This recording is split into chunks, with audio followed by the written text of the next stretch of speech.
Welcome, Puff community, to another edition of the OG Dragon Guardian podcast series. Biggie here with you, along with some of the OG gang, Jordan Coleman, crypto counselor, blockhead, hero protagonist, and Haza, who you all were introduced to last week. As always, it's an honor to share this time with you, the Puff community, to continue to build on the ongoing discussions regarding Puff. We're enjoying watching it develop, getting through the good times together, and certainly the challenging times. There has been lots of interesting dialogue in the chat lately, to say the least, and that's perfectly okay. Family discussion and banter is common and normal. It's perfectly fine. We will be here hosting open and honest discussions together every week and see where it takes us. We had some engaging segments last week, and we continue to value your feedback week by week, continuing to alter the format based on that input and feedback. So let's continue to build, grow. Let's talk Puff, ideas for future pods, what you might like to see moving forward. We have been working also on a few special guests for the upcoming pods, which should be interesting for the community to get to know better and interact with. And we will reveal more info as we move into next week on that topic. To start, I want to announce the OG team has created our very own Twitter Puff OG page. And the aim with this is really to help promote Puff, to be highly active as it relates to updates, news, alpha, strategies, OG perspectives from all of us. Have fun with the memes, especially as we kick off the meme competition soon in the poker tournaments. So we really appreciate all the support so far. We only launched it yesterday, and I think we're coming up on close to 100 follows already. And we will link that in the live chat and on the Discord and Telegram as well. First things first, so we all don't end up in jail, let's kick it off with our legal statement from the one and only world famous crypto counselor. As ever, folks, this is my not fun message to remind you that this podcast is only for fun. Everything said here today is for entertainment purposes only. None of it is financial advice. And even though I'm a lawyer, I am not your lawyer, so none of this constitutes legal advice. And then finally, please remember that we, the Guardians, are not actually members of the core team at PUP, so we frankly don't know what the fuck we're talking about. Shoot it back to you, Lee. Thanks. All right, thank you for that. I feel much safer now. JC, if you can give us a quick update on the Game 2 results. Yeah, sure. So our Game 2 for the BME tokens concluded about a week ago, and it was the Gecko Ho, or if my boy Zoot's in the audience, the Glory Ho. But as you guys know, the orange Gecko Ho ended up winning. And shout out to Control. I think he guessed the number perfectly, 607. So it was a pretty cool game. Basically market prediction. Hopefully some of you guys in the audience won. I know I definitely did not, but I'm saving my luck for next round. So all right, still thank a you. win-win. Yeah, that's right. So this pod, we want to start something new for this segment, a quick macro crypto update and some recent news, mainly Bitcoin centric news, as that still remains the king of crypto and really moves the entire market. So to start with, there is some news with Van Eck, which is a prominent New York-based asset management firm with close to 90 billion in assets. They've introduced their market vector meme coin index, trading under the ticker symbol meme coin. And this was put together and designed to capitalize on the surging popularity of meme-based cryptocurrencies. The new index specifically will target the top 6 meme coins. So that's going to include Doge, Sheeb, WIF, Pepe, Bonk, and Floki. So they're really aiming to provide a structured investment approach designed to capitalize on the surging popularity of memes. And what I find really interesting is that although Van Eck warns that these cryptos are for, quote, entertainment purposes, their recent launch has sparked drastic interest among traders. So I think that's good news, another step closer to mass adoption for crypto, and also good news for memes. Also today, the US Senate voted to overturn an SEC rule that prevented highly regulated financial firms from being able to hold Bitcoin and crypto. So this US Senate vote is, in my opinion, a major win for the cryptocurrency industry. It will allow highly regulated financial firms to now be able to hold Bitcoin and other cryptocurrencies. And I do believe this should lead to increased institutional investment, broader adoption of cryptocurrencies, and an improved market stability. So possible big win for crypto. The US President Biden can still veto this, so we have to keep an eye on it. Also, as you may have seen, Bitcoin right now, it traded up to right around 66,000 earlier today. I think we're right at about 65 now. So breaking through that 65,000 resistance level and seems to be holding, which is positive.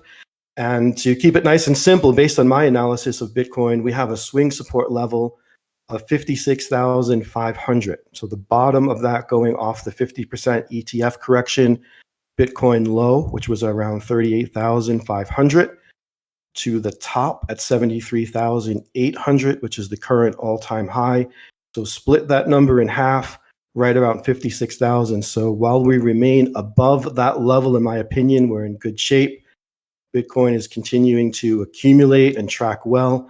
And keep in mind, just over the weekend, we were barely holding 60,000. So I think we're at a good bullish level here, continuing to break through that support level. And final bit of news, CME Exchange. If you're not familiar with CME, they are the biggest futures exchange in the world. And they are now announcing they will launch a spot Bitcoin trading platform specifically targeting the hedge fund community. And CME Exchange was one of the first ones to list Bitcoin futures back in 2017. So that's pretty big news because there are now 600 hedge firms that have revealed that they hold billions in combined Bitcoin ETFs. So these hedge firms are now piling into BTC. Even the most bearish of firms, Morgan Stanley today, revealed they hold 270 million in Bitcoin ETFs. And just to give you some perspective, the ETFs have now totaled 12 billion in Bitcoin buying. And if you didn't know, that's close to 3% of the total Bitcoin supply. And that occurred just within months. So think about what may happen in 12 months, 18 months. And on Twitter, we have people like Andrew Tate yesterday saying he's going to throw in 100 million into Bitcoin. So who knows? Another factor to consider is Coinbase. Their Bitcoin supply is now at an all-time low. It's going lower and lower as demand continues to go higher and higher. Eventually, these firms are going to have to start to buy off the spot market because they're going to come to places like Bitcoin, to Coinbase or to the miners, and their supply is getting so low that they won't have the ability to be able to sell that to them. In my opinion, I think that will send the Bitcoin price higher as they'll have to go into the spot markets. So my point is, in my opinion, we're going to make another Bitcoin high soon. We're only 10% away from a new Bitcoin high. And with the rest of the crypto market, I think we'll continue to pump as Bitcoin does. As we all know, the FOMO will kick in and we'll go higher. So continue to stay positive, don't get shaken out, and remain confident. Quick rundown of today's pod, going to continue on this discussion with JC, talk a little bit about how money flows through crypto, starting with BTC and working its way down, how it relates to Puff and alts. Going to hear from Haza about the recent airdrop news. Hero is going to dive into KAREK. If you haven't seen the recent news on Puff and KAREK and what it means, Hero will explain that a little bit further to you. Blockhead is going to talk a bit on RABBY wallet and some of its benefits, which I have to admit, I'm still using MetaMask myself, but I'm continuing to hear about the benefits of switching over to RABBY, specifically when it comes to safety. We have the weekly OG Puff Alpha Drop segment. And then let's just spend some time together with Q&A, discussing anything the community would like to comment on. Let's also not forget Puff Unbonding is happening in just 8 days. We have game 3 imminent, which I expect to start at any day moving forward. And chapter 4, obviously, right around the corner.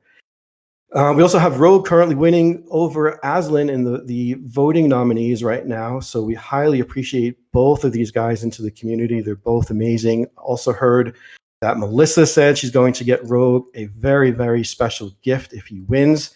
So that's exciting for you, Rogue, if you're listening. So jam-packed show today. Let's kick it over first with Jordan to talk a little bit about liquidity and money flow.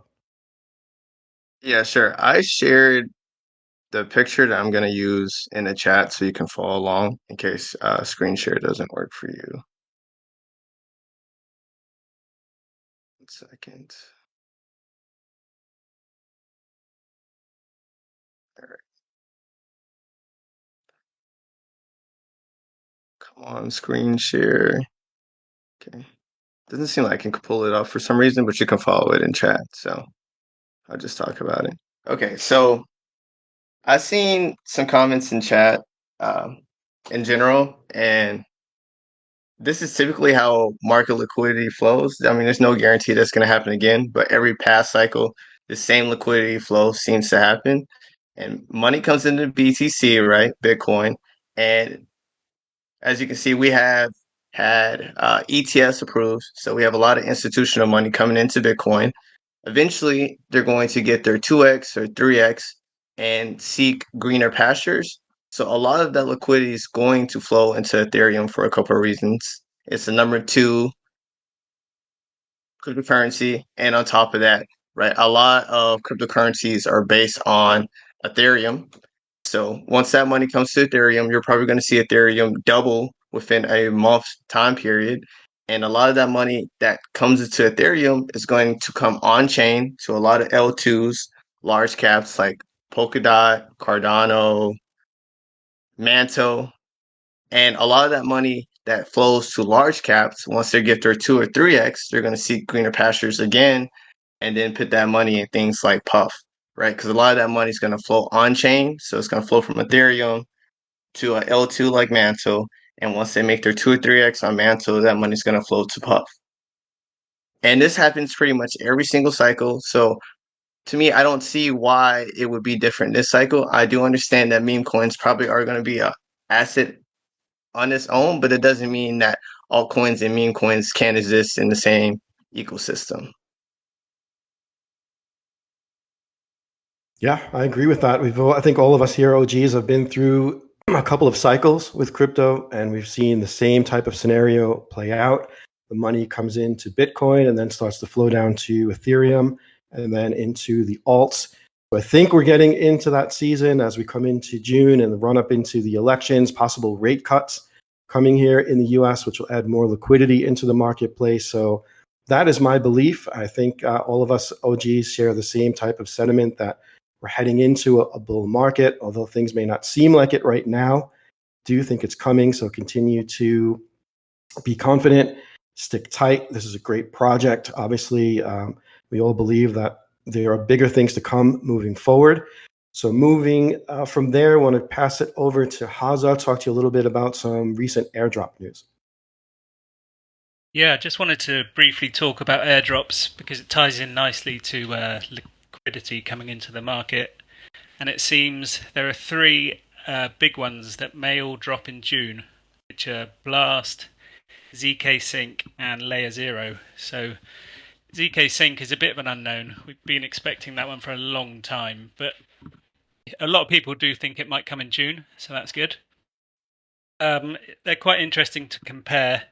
Blast has 1.1 million accounts using it at the moment. ZK Sync 6.6 million and Layer Zero 5 million.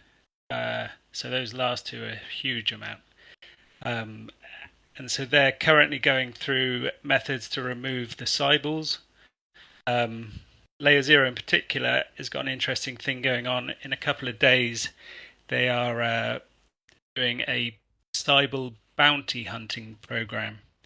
So what they're asking the community to do is to report any clusters of wallets of 20 addresses or more, and if they're confirmed to be a Cybal cluster, then you get 15% of what they would have got as their airdrop. That's quite interesting. There's a lot of heat about that on crypto Twitter at the moment. A lot of the airdrop farmers are very mad about it. I guess they probably have got a lot of wallets, so they're probably pretty scared about that. So yeah, so hopefully June there'll be some big airdrops. and hopefully that will also add a lot of liquidity into the market, which will be good for everybody. Yeah, agree. Yeah, just one further thing to just link to what Hero's going to talk about next. There was also eigenlayer tokens mentioned by Mantle today. So if any of you are meth holders, you should check out the dashboard on the Mantle site, which will tell you how many tokens you'll receive if you're holding meth, I think, from a date in early February till recently. So yeah, I'll pass you over to Hero now, who's going to talk a bit more about meth. Thanks, Hazza. So I'll talk about meth, but it's leading into talking about KAREK. So some of you may have seen that the Puff team restaked some meth, or bonded meth from Chapter 3 with KAREK. Some of you may not have heard about KAREK or what it is, so I'll briefly intro it. So KAREK is a new restaking protocol. Think eigenlayer, but more versatility. It has more networks and more assets available to it for restaking. And to bring it back even a little bit further, because jumping straight into restaking might be a little bit too much for newer people to crypto.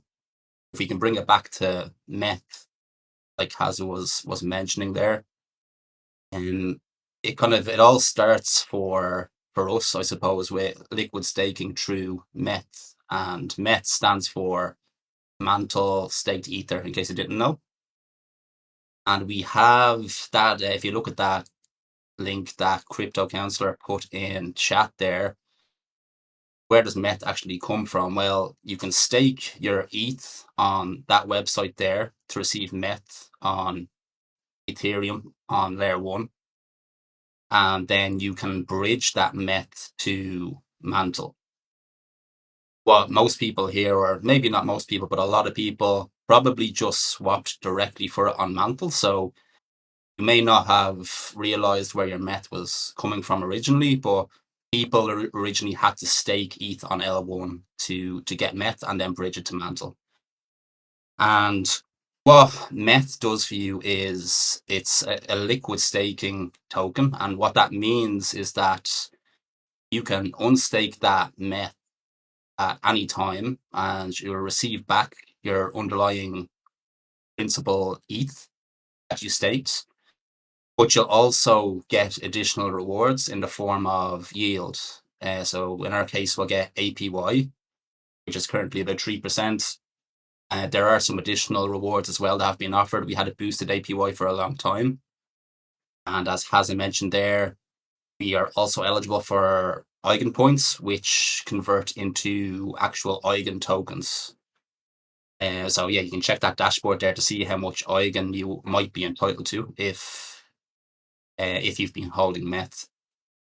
So that's the meth part of it. So that's staking, and in meth's case, that's liquid staking. So then restaking is using those staked assets to get additional rewards and or offer additional utility. And the most well-known one right now is Eigenlayer. It's not so simple. I'm explaining it maybe I'm oversimplifying it a bit right now, but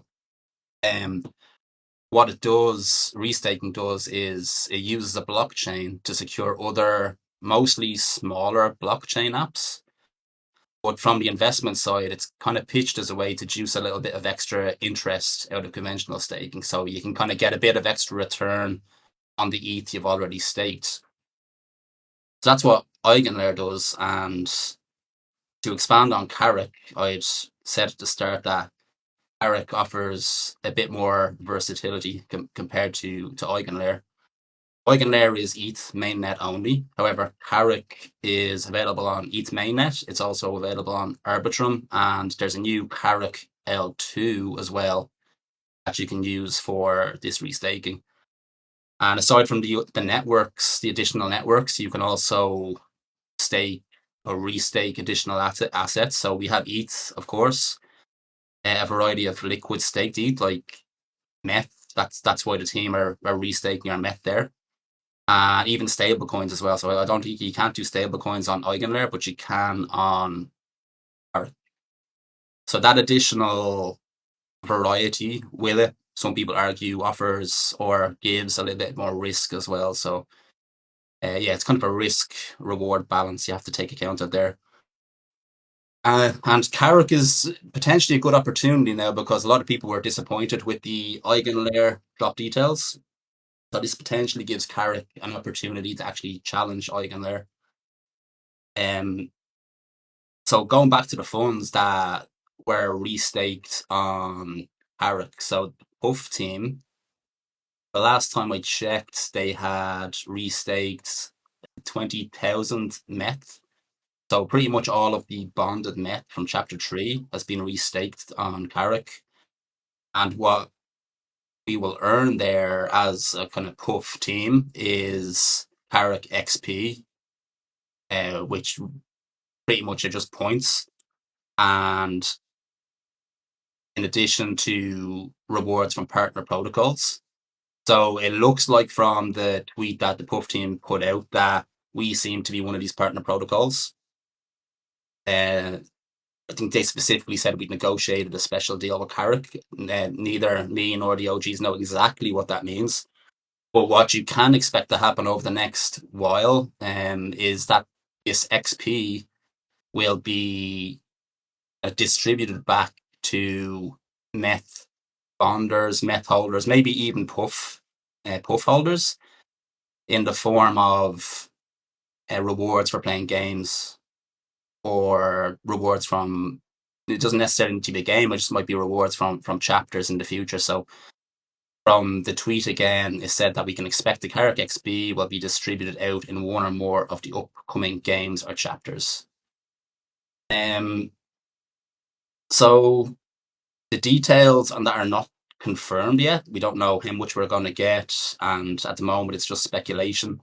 And I'd also say that if you are holding a certain amount of meth or have bonded a certain amount of meth, it doesn't necessarily mean you will get your pro rata share of this KAREK XP, because as the Puff team and Jordy has said as well, that it will be redistributed via a game or some way in a future chapter. So maybe expect something more like what we did in Wacky Gecko, where you have to do well in the game to get maybe more than your fair share of the XP potentially. So that's pretty much it on KAREK XP. I don't know if any of the other OGs have anything to add to that, or if I've missed something important. I think I've covered most of it there. Yeah, I think you've covered it all. And from my notes, that 20K meth that has been restaked at KAREK, I recall that made up for about 92.3% of the total KAREK deposits on Mantle. So you would think there would be some juicy rewards coming back our way from these efforts. Yeah, they had said in the tweet that we have a special arrangement, as was a special deal with them. So yeah, we'll probably get more than our fair share compared to someone who just went in by themselves and decided to stake a relatively small amount of meth. So yeah, we should do pretty well out of it, hopefully. Agree. Okay, good. Well, thank you for that update, that clarification. I want to pass it over to Blockhead next to talk a little bit on the RABBY wallet and benefits, security, etc. Thanks, Biggie. Yeah, we've just been noticing more and more that we're getting tickets relating to MetaMask and issues with transacting on MethLab for one, or in the penthouse when using MetaMask. And I just wanted to talk briefly about RABBY wallet. CC told me about it first when I first joined Puff, and I asked him, why should I use RABBY wallet? And he just said it just works. So I gave it a shot, and yeah, I have to admit I'd never ever use MetaMask again.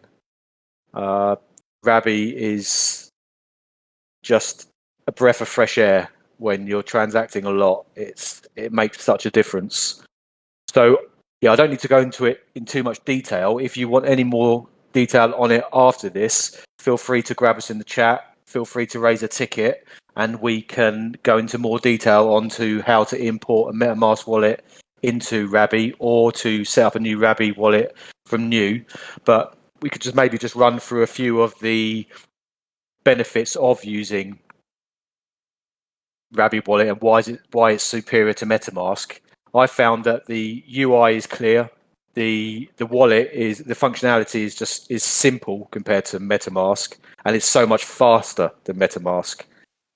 There's a Chrome extension for it, or you can have it on the desktop for Mac or Windows. Unfortunately, at the moment, there's not a mobile app that works as a hot wallet. You can link the mobile app to Ledger, but you can't use it as a hot wallet at the moment. But then again, yeah, I don't like using my phone for crypto anyway, and I would never recommend that people do. So therefore, using RABBY on a desktop or on the Chrome extension works well. It automatically recognizes your assets, that just like DBank, really, you can see all chains and all networks. You can see all NFTs, so it's brilliant for Mantle, but equally there's 100 other chains on there that you can automatically switch to. On MetaMask, you have to switch back and forth all the time. Switch to ETH, switch to Mantle, switch to whichever chain or network you're using. But on Mantle, if you check in or log on and connect to a DApp, then it will automatically switch to that network. It also automatically reduces fees. So when we first launched Puff and we started in the community, we were constantly having to show that GIF with the reducing fees on MetaMask. RABBY stops that need completely and automatically reduces fees. So you'll save some MNT. You can easily swap. It quotes from all the major dexes, and it just works smooth. You can revoke approvals. You can easily disconnect dApps. Honestly, if you're not using RABBY, please take a look. I'm not sure if CC has put a link in there yet, but if someone might link also add the picture. I can click that on large.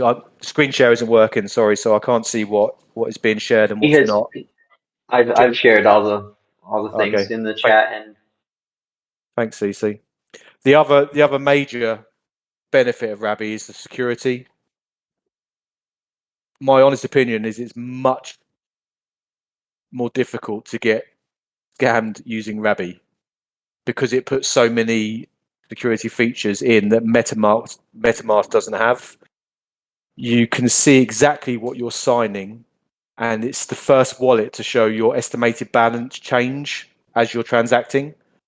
So there's pre-signed security checks that always happen before you complete the transaction.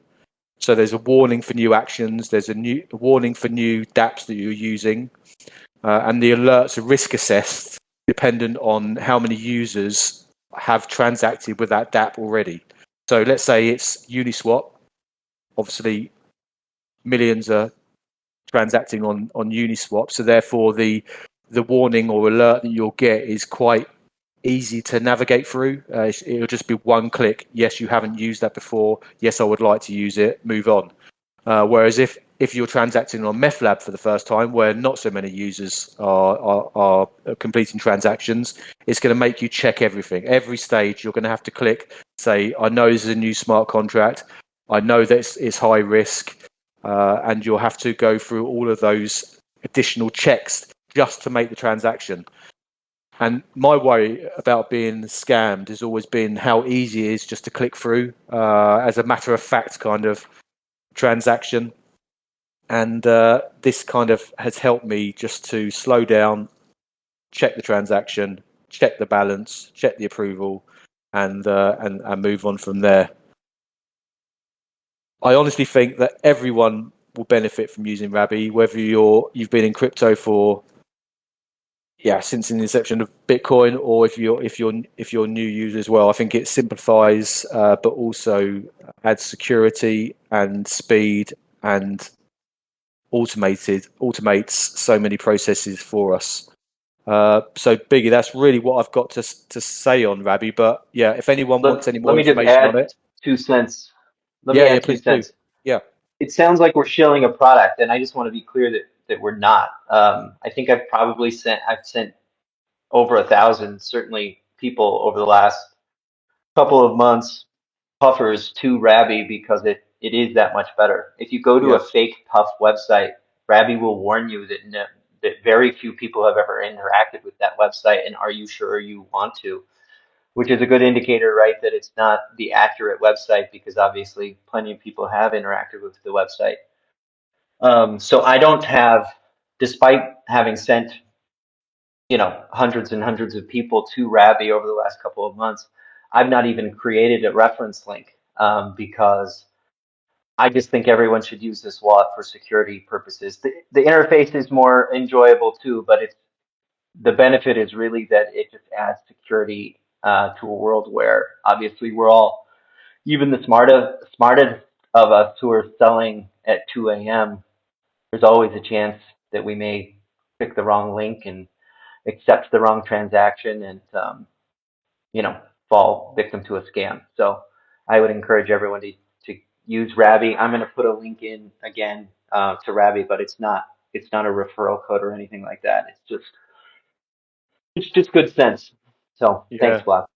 No, thanks, CC. There's nothing in it for us at all, but knowing how much it's benefited myself and the community that have used it already means that we should recommend it on to the rest of the guys that aren't using it. I would just adding to your point there about the when you visit a website that is a fake link, you can also, I realise you can also save the dApps that you've already transacted with, and you can whitelist addresses as well. So let's say you're on the Puff Penthouse and you're transacting, and then you click a fake link from Twitter. Yeah, it's going to pick that up straight away and warn you that is not the Puff that you've been using before, Puff Penthouse that you've been using before. So yeah, check it out. Thanks, Biggie. Yeah, thanks for that, guys. I've learned a lot myself. I'm a MetaMask user. There are certainly clear benefits on switching over to RABBY, so I know I'm going to do that as well. And moving forward, I just want to talk a little bit now about some alpha news, some kind of detective work the OGs have been doing behind the scenes, specifically as it relates to Puff and Puff price. We're sitting at right around 10, 11 cents or so. We were at 15, 16 cents towards the beginning of the week. So trying to understand maybe what's going on behind the scenes in regards to who's buying, who's selling. There was one big seller who I believe sold around 5 or 6 million Puff. So we did a little bit of detective work tracking some of those big whale wallets, and we wanted to share some of that alpha, some of that news with you today, and give you some insight as to where we think that's coming from. So I think Haza, Block have done a great job on taking the steps, going through, backtracking the wallets, and taking a look where that may be potentially stemming from. Yeah, thank you. So I did some research trying to find out who the seller was. So I think a lot of you in the chat have been speaking about this anyway. It was obvious when it was happening. They were offloading sort of a million Puff at a time, or 500,000. So it was very noticeable. And they've finished now. They've got no Puff left. Sold just under 7 million in total. So yeah, I was looking into the address and to see if I could find out where it originated. And it was a difficult one. There was no clear answer, but I was led down two paths. The first path led me to believe that it could be related to Suzu from Three Arrows Capital fame. Not a direct link, but people were discussing it, and basically based on previous holdings, projects that he had been involved in, there was a potential link there, which is interesting. Oh, and I had also remembered he had been on Steady Lads, for example, so there's links there. I did a bit of further digging though, because it wasn't I wasn't quite sure whether that was accurate. And the other path that I mentioned that I went down led me to a very different result, which is a company called Amber Group. So very different entirely, and some of you will probably be able to see the screen share. If not, CC has just put the link to the website in the chat. This is a very corporate sort of investment firm, and yeah, so there were links to that company from this address. So there's two possible results. Can't say it for 100% sure which one it's definitely belongs to, but it's interesting nonetheless. And I think Block, you've got some more information about the actual transactions. Yeah, you could share with us. Yeah, thanks, Hazza. If Cece, if you could just share the buys in chat just so I can open it up because the screen share isn't working. What I would add to what you said, Hazza, was that I noted that when Geordie jumped in on chat, he also said that he said it was a meme trader, so which led me down to your first option. But yeah, it's interesting to have a look at. Yeah. So Suzu is obviously he has invested in memes previously, so that does match up with what Geordie said. But the Amber Group doesn't match up to what Geordie said, so difficult. It's interesting. I've put together. I've just clicked on the photo itself that CC has added to the chat. But if you can't see the screen and you're interested, then let me know and we can ping you the photo. But I just looked on the Explorer, tracked all the buys, and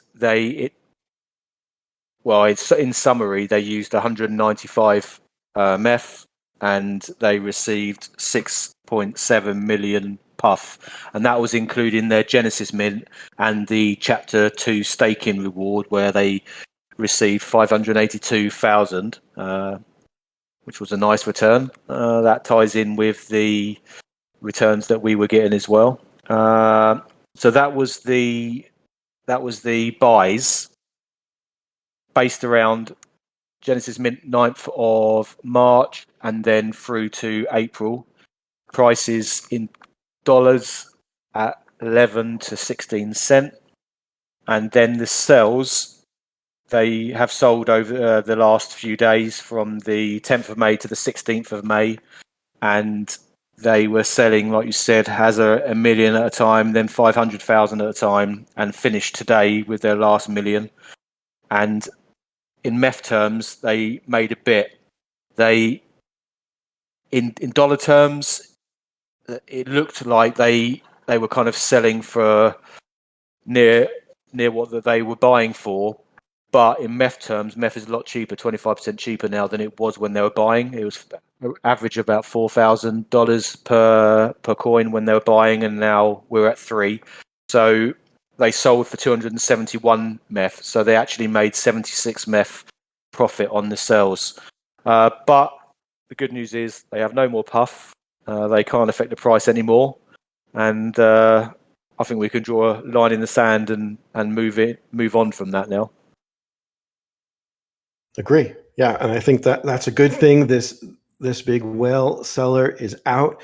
I think that helps with the distribution of puff moving forward. So I expect we rebound from here and work our way up. But of course, we'll wait and see. But that's some interesting information to really dig into and understand why maybe we dropped from 15, 16 down to 10. That sure was a load of puff, 7-8 million puff that were sold over the last several days. So I think that helps explain maybe why we've seen the price action to the downside. And maybe if that particular seller did not dump all that, we may have still been holding at around 15, 16. So in any case, they're out. We move forward, which is fine. And let's just open it up from here to the community. We'd love to get your questions, have conversations together, anything you want to talk about or discuss. So just raise your hand. We'll call you up. Or if you have any questions on the chat, you don't want to come up and speak, that's fine too. Just let us know and we'll try to get to all of them.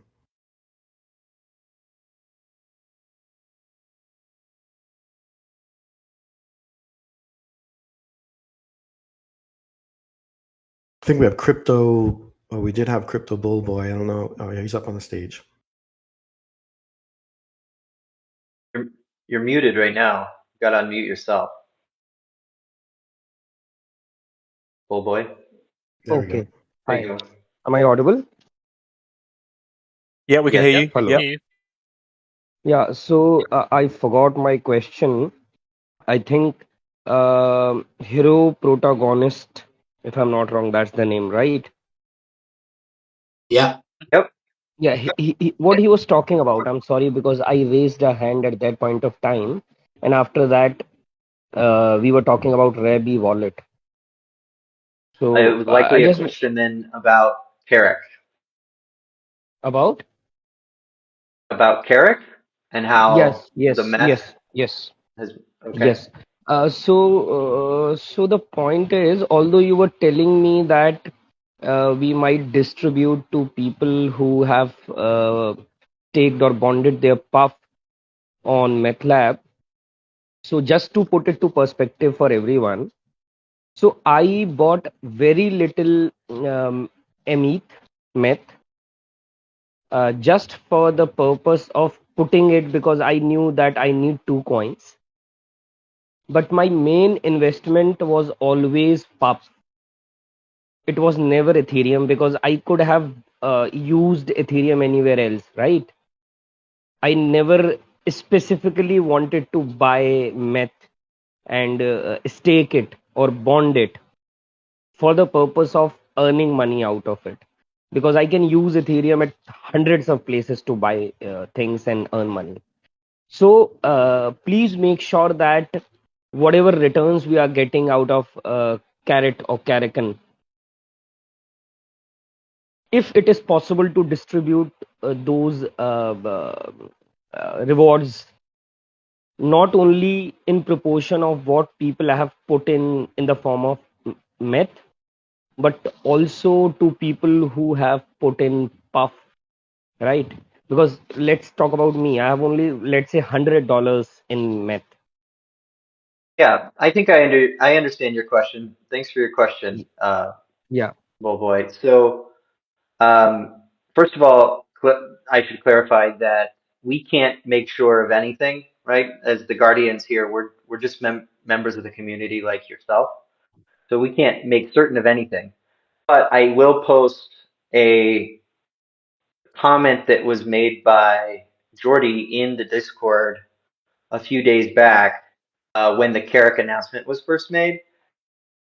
And he mentions someone had asked how the KAREK points, or excuse me, the KAREK XP was going to be distributed among the community. And he said it's probably not going to be shared automatically, but it'll probably be distributed through some sort of a game or some sort of a community task or action or something like that.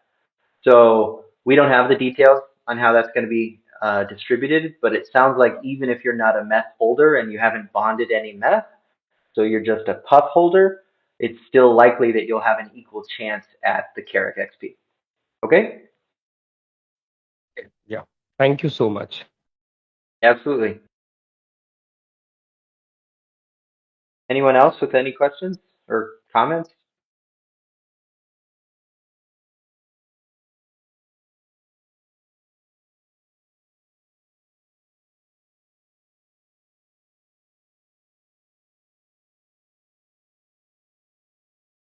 So as we wait, we have, I'm guessing game 3 now should start any day because there's only 8 days left into the unbonding period, and most games are taking about 3 to 3, 4, 5 days. So I would expect we should begin game 3 maybe sometime over the weekend or early next week. You guys think? I've been hoping that we would hear Yeah, that would tomorrow, make sense, Friday. right? As you said, we have 8 days to go. The previous games, what do they last? Maybe 3, 4, 5 days. So by that logic, yeah, you'd think that it would be coming pretty soon.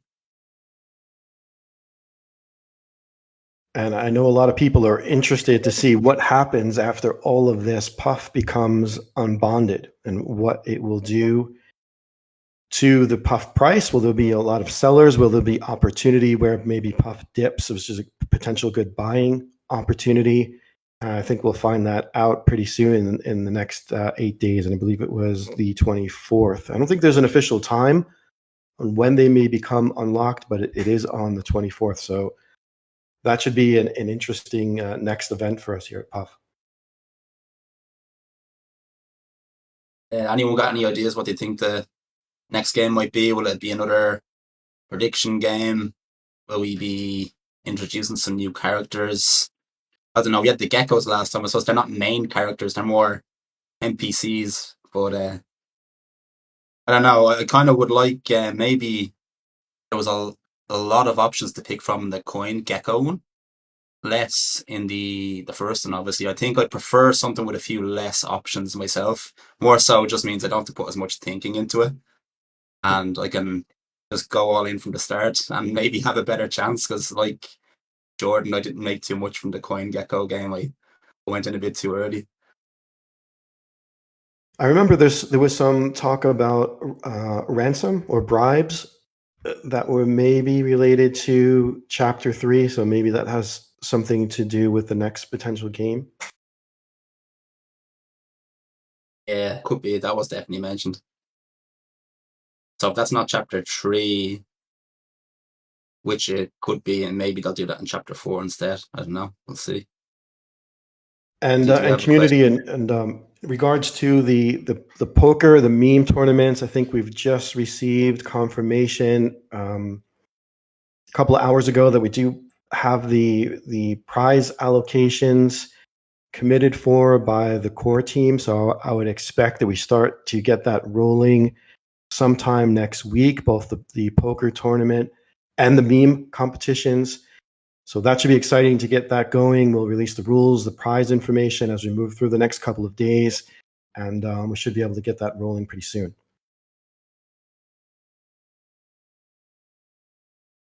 Somebody just requested to Some good come up on information stage. from Bitnik there. The date and time that we'll be able to unlock and bond, taken from the contract itself. So 1830 UTC on Friday the 24th. Okay.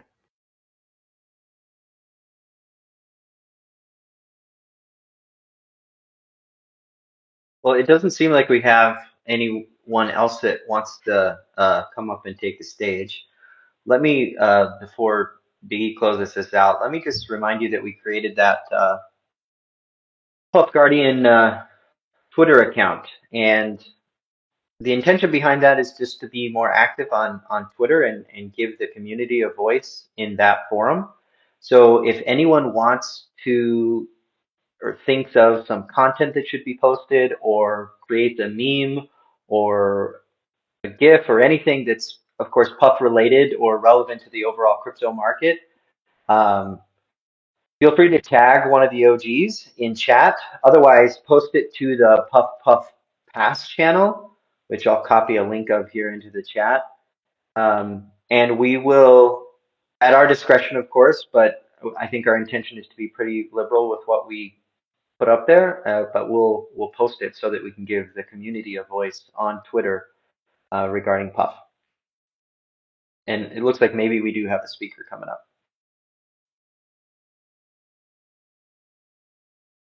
In the meantime,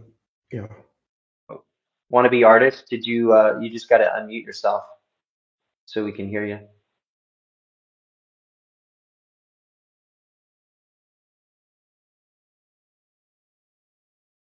Hello? Still muted there. Wannabe artist. We can't unmute you.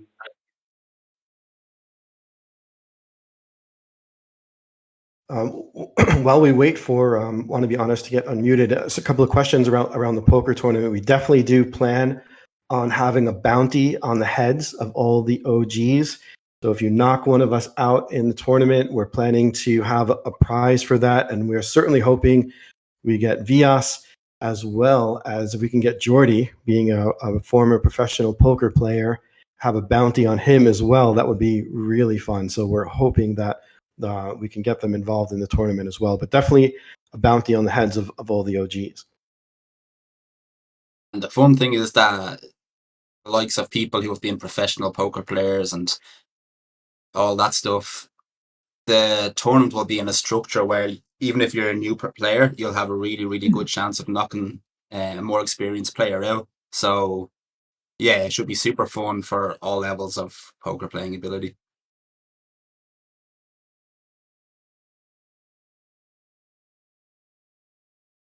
Okay, we have a couple of people up on stage. Just need to unmute yourself.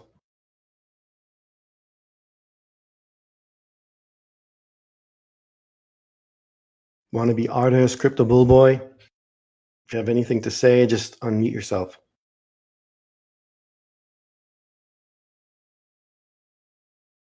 Not sure if there maybe seems to be a problem with the unmuting. We have another request too. You can try. Wanna Bearist said that in chat that he couldn't unmute, or they couldn't unmute, and yeah. Yeah, go Hello ahead, see you guys, soon.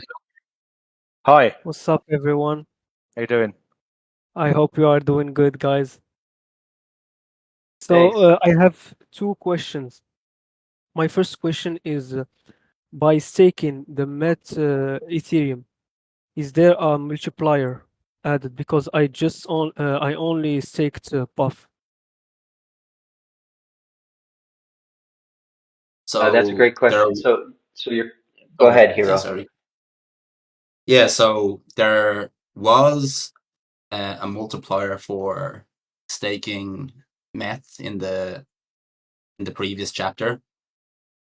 So we have potions and we have vials. So meth is specific to vials, and in chapter 2, I believe it was, if you staked and held meth, or if you increased your meth balance from the starting point, you got a community multiplier. Now, in chapter 3, there has been no confirmation that there will be any community multipliers. There may or there may not be, but there has been no confirmation and no one has talked about it. So, yeah, there's not really any news on that. So, in my opinion, I don't think there will be, but I don't know. We'll see. CC, did you have anything else on that? Okay. No. Good. And with because I got only the green potion NFT from the last chapter. Is there also a multiplier by having it or no benefits? Well, we don't know for sure, like Hero said, but we don't anticipate that the potions are going to play a major role, at least in chapter 3, when it comes to a community multiplier. But again, I can't make any guarantees. That's just speculation and anticipation based off of what has been announced and what has been said by Jordy and an AMA. Okay. Thank you guys for your response. I hope the third game will be as exciting as the two other games. And I hope you are doing good. Thank you.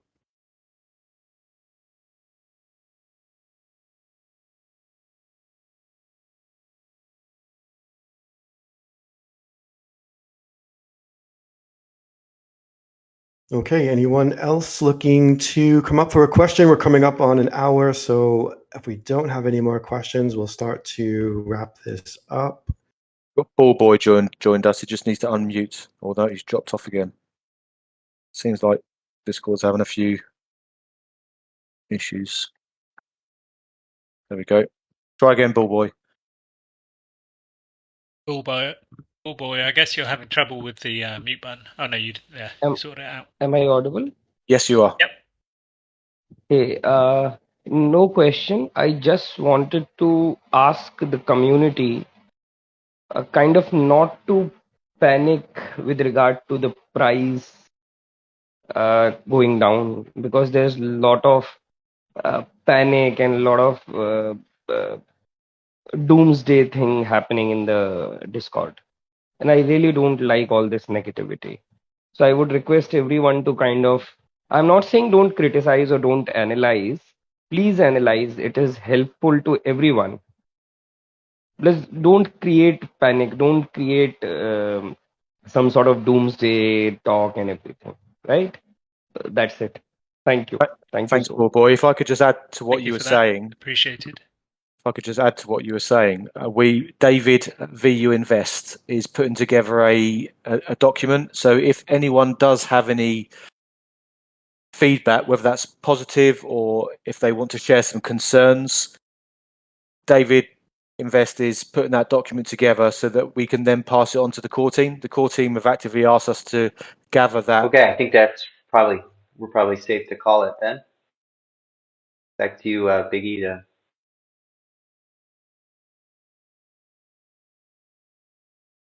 Oh, go ahead, Block. You weren't finished.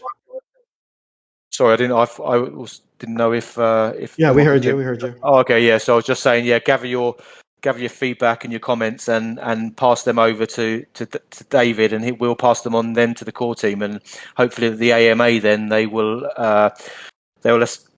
review and come back to us with some responses on some of those questions. So yeah, put in the hard I don't think we're hearing questions. Block well. Neither me nor Hazza nor CC can hear him. I don't know.